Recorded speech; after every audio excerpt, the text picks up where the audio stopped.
All right, guys, welcome back. So I get a lot of feedback, well, or kickback, I should say, about my reviews sometimes and being a little overcritical, which I don't think there is such a thing when it comes to this stuff. There's a lot of people that have apparently a lot of money, and they waste a lot of money on these. This F-22. Just the kit without motors, electronics is $10,000 to your doorstep. I know that's ridiculous, but hey, like I told the wife, it could be hookers or below, right? Or race cars or something way more expensive. But so I see people will get brand new jets. They don't build their jets; they have somebody else build. So now they're spending another $2,000 to $3,000 on top of it just to have somebody build it, because nobody wants to build their own shit anymore. Apparently everybody's just too busy. Say that their times, their precious. Come on, dude. It's a hobby, you know? I think just people just don't know how to help what they're doing. And like I said, they just don't have the patience for it. But so they'll throw down one and they'll go out first flight and it'll crash. No big deal. They just throw more money, or they've got other jets. But, for the people that don't have those kind of deep pockets, that's what this is really about, And I'm trying to, I work with companies like T1. I tried to help those guys. They don't want to listen. And I try to give constructive feedback with solutions and things like that, instead of just being the guy that complains. So what makes a good jet? Well, first of all, just quality of build. And, how do you see that kind of stuff? Well, like, who knows what's inside this wing? Like, what kind of glue joints do you have? Well, let's just take a look at some stuff that you can see. So look at this. So that's kind of hard to see. Look at that. Okay, somebody would say, well, look, there's plenty of glue there. I'm like, okay, great. And then you kind of get right over here and look, oh, look, there's a gap, and then you got globs of glue. And that's just extra weight. That does nothing. This stuff just does nothing when it's just globs of stuff hanging on there. But ultimately, I would rather see that, because now I can see that there is glue on the surface of the skin and the bulkhead. So you come over to this guy, and look, there's a completely different, cleaner joint. And I would rather see that than that over there. But then you look on other jets, and I wish I could show you, but you will see gaps in between the wood and the skin, like where the glue doesn't even touch the two when they put them together. That's bad. And as crazy as it is they like to use this light ply in these wings, and if you look in here and look close enough, you will see places where they don't have any glue. Like right here. This is a wing tube. This supports this entire wing, and there's no glue along this outer side. Nothing, this carbon fiber piece, there's nothing to glue it here and secure it to this. Like this one, it's got glue around it. None of them can get that right. You come over here to the Skymaster. And let's see if you guys can see that now. See, like this. That's a nice, pretty decent glue joint. You look back in there, it's kind of hard to see some decent glue joints, but then I might have to do the camera here, but I don't even know if this will even work. No, we're not going to be able to see it. But if you could see it, you would see a bulkhead. You can kind of see it there, but there's a bulkhead right there, and it's not even touching the bottom of the skin. There's glue, and it's not even touching. So that essentially does nothing other than add extra weight. And then you see like globs of glue. Like, let's see if I can turn a light on here, help you guys a little bit. Yeah, so looking at that right there, it doesn't show up very well. But if you could see it, there's some behind this little cross beam, right here. Behind this, there's just globs of glue, and it does nothing. It's just extra weight. So you see a lot of this over time, and it just, I know it's hard to lay these things up. I get it. They're complex.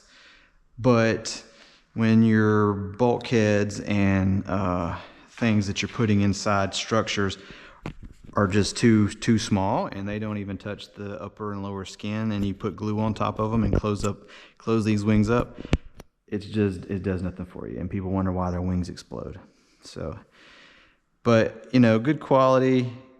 None of them can, I mean, yeah, they can paint okay, but none of them actually do proper prep of paint. Like you touch this stuff too hard, or you ding it and it just chips off. Like they don't even scuff and sand the actual outer skin before they paint it. They just sling the paint on there super thick, and as long as it sticks long enough for them to get it out the door, that's all they care about, you know. So there's a lot of things, and then you get into proper CGs, proper throws, lack of that kind of information, and it just keeps going, you know.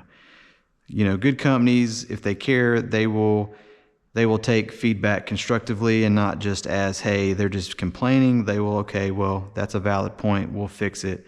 Or if you have an issue, them taking care of you and not just saying, well, this ain't a $20,000 Scalemaster jet. I'm like, I don't give a shit if it's a $2 jet. It's still, I paid you for a product and it needs to be right, you know. So anyways, so what I'm doing is getting these, I'll get off my soapbox, I should say. I'm installing this gear door, these airlines, and there's a little hole right here that allows that bottom airline to go through this bulkhead and then come over here. But it needs to be opened up a little bit. And I got to hurry up because I got to go pick up my kid. And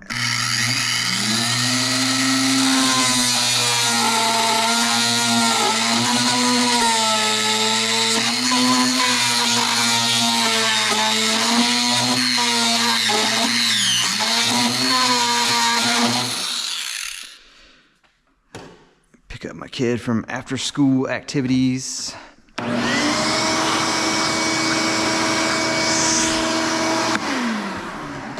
Well, all I did there was open that up so this will go through, and then as this closes, that tube will move through that little hole. There's like a channel, but it just wasn't big enough. So open it up and feeding this through.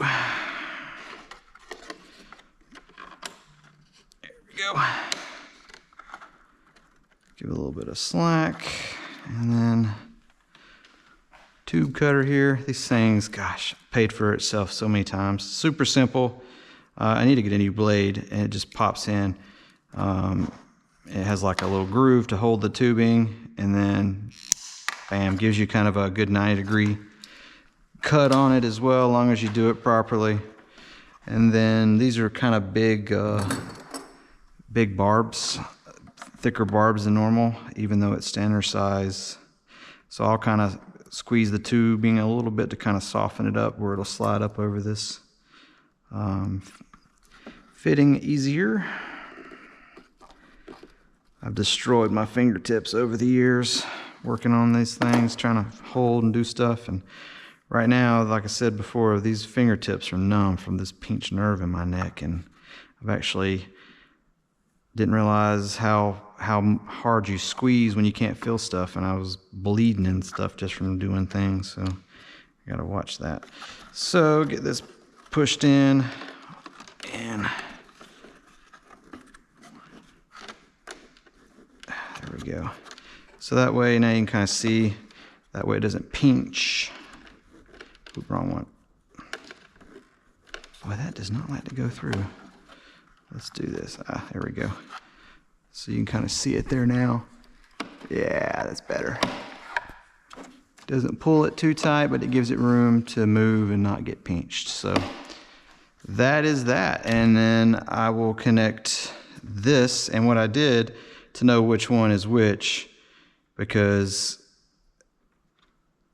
these are different color, but if they were, a lot of them aren't different colored, but like I put one on this side, and then on this side, it's got a male and a female. So female and male, and then that way if I put their correspondings on that side, you never mix them up. So, but just a quick little video, little why I do, and like I said, I want people to enjoy the hobby. That's what it's all about. And to see somebody spend a lot of money on one of these and just have it crash on the first flight, or make it through a couple flights and just blows up, one, it could hurt somebody. And the hobby has been in a very dangerous state for a while now. And I wouldn't want somebody to get hurt, and I want people to enjoy their hobby. And a lot of people, they will buy a jet and it's a lot of money for them, and they'll crash it and then they'll just give up. And then again, that doesn't help the hobby. So that's why I do this, so people can, one, see what they're going to get, two, maybe, put a little pressure on the companies to actually fix things like they should, and help you be successful with your models. So, but I'm going to call it because I got to go pick up my kid, and this battery's about dead. So going to get back to this evening, and I'm going to start plugging everything up. I wanted to get this done so I could put the wings on and get everything connected, air up the system, see if I need to add another air tank in there, and then start getting all the servos, because they're S-bus. I got to program the servo and tell them which channel they are, or which channel it is in the servo. So it's kind of at that point now where it's final setup. So home stretch there. And then once it's done, I will take this one, the Tomcat, and the A7, and get them all re-CG'd, because I've made a few changes to all of them, so they're all probably going to need CG. But you guys have a good one. Don't forget to hit the subscribe, like button if you like what I do. And you can also get notifications if you turn that on as well. So take it easy.